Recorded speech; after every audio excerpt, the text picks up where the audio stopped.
Salut mes amis, bienvenue dans cette nouvelle vidéo qui sera consacrée à l'étude de deux mouvements littéraires qui ont marqué le cours de l'histoire française, à savoir le baroque et la préciosité. Commençons par le mouvement baroque. Alors, qu'est-ce que le baroque? Le baroque est un mouvement littéraire, historique, artistique et poétique qui trouve son origine en Italie. C'est-à-dire il est apparu en Italie. Ce mouvement littéraire commence à la fin du VIe siècle et se termine au milieu du XVIIe siècle. On peut dire que le baroque, il s'intéresse ou bien il touche plusieurs domaines, à savoir la peinture, la littérature, l'architecture, la sculpture, la musique, le théâtre. Après, ce mouvement baroque-là, il va se propager rapidement dans la plupart des pays européens. Alors, pour bien comprendre cette conception, cette notion, on peut dire que le baroque, il s'intéresse à tout ce qui est art, l'art. Il s'intéresse à tout ce qui est art, à tout ce qui est création artistique, à tout ce qui est forme et style architectural, à tout ce qui est décoration, peinture, etc. Donc, nous pouvons déduire que le baroque est considéré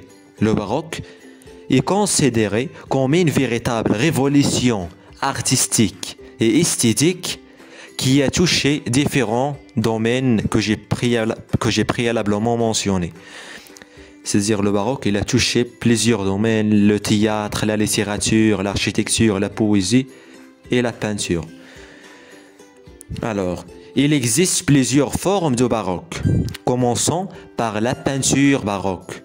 On va commencer par la peinture baroque. Alors, le baroque, il est apparu comme une peinture décorative. C'est-à-dire, quand on dessine, le peintre, il essaye de susciter l'émotion et la passion de celui qui voit cette peinture-là. Celui qui dessine, il essaye de susciter l'émotion ou bien d'évoquer l'émotion et la passion de la part de celui qui voit cette peinture. Donc, dans la peinture baroque, on utilise souvent des couleurs chaudes et vives pour créer une certaine décoration dans les tableaux qu'on dessine. Alors voilà pour la peinture baroque. Maintenant, l'architecture baroque. L'architecture baroque. Par exemple, à l'époque, lorsqu'on construit par exemple des bâtiments comme les églises par exemple, on fait preuve d'une certaine innovation au niveau de l'architecture. Quand on construit par exemple les églises, on utilise par exemple des matières, des lumières et des couleurs pour but de donner une certaine forme à notre création artistique, architecturale. Alors voilà pour l'architecture baroque. Je vous invite vivement à faire des recherches complémentaires pour comprendre et assimiler ces notions-là. Maintenant, concernant la poésie baroque. Alors, la poésie baroque, elle a fait une certaine rupture avec la poésie traditionnelle.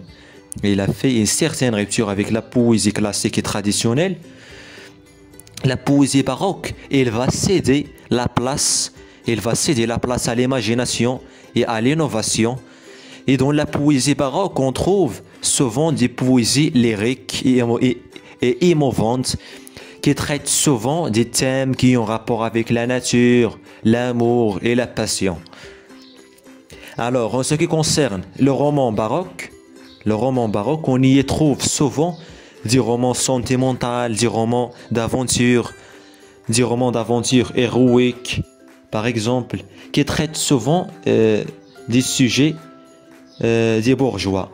Dans ce genre de roman, on trouve un mélange de genres et de registres.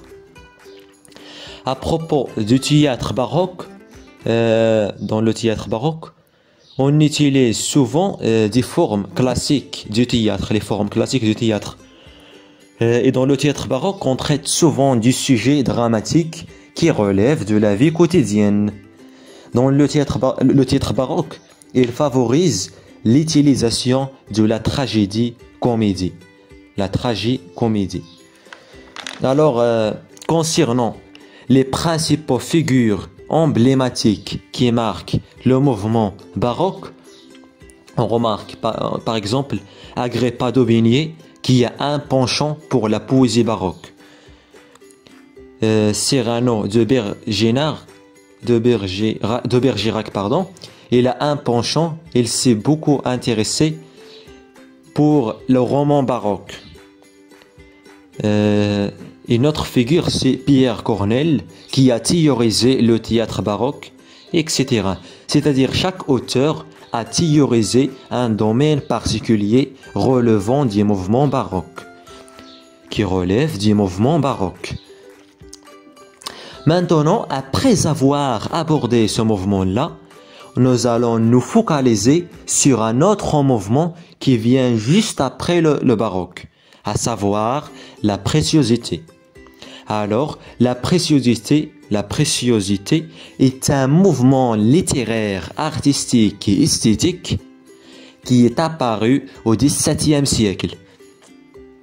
Ce mouvement-là, la préciosité, il concerne notamment les femmes. Ce sont les femmes qui ont théorisé ce mouvement-là. Ces femmes-là, ils se réunissent, ils font des réunions dans les salons pour commenter la littérature, c'est-à-dire pour commenter tout ce qui a rapport avec la littérature de leur époque. Ces femmes-là, ils écrivent souvent des poèmes et des romans. Donc, la préciosité, comme je vous ai dit préalablement, est un courant féministe. C'est un courant féministe qui concerne les femmes. C'est-à-dire, ce courant-là, il est dominé par les femmes. Ces femmes-là, dans leurs écrits, ils traitent un discours moderne sur la condition de la femme dans leurs époques. Alors, parmi les principaux auteurs qui ont marqué ce mouvement-là, on trouve par exemple Madame de Sable, Madame de Lafayette. Toutes ces femmes-là essayent de mener une réflexion sur la place de la femme dans la société. Donc voilà, j'espère que vous avez bien assimilé et compris ces deux mouvements littéraires-là. Alors, dans la prochaine vidéo, si Dieu le veut, la prochaine vidéo fera l'objet d'un autre mouvement littéraire, à savoir le classicisme. Alors, bon courage. N'oubliez pas de vous abonner pour recevoir les prochaines vidéos une fois mises en ligne. Alors, à très bientôt mes amis.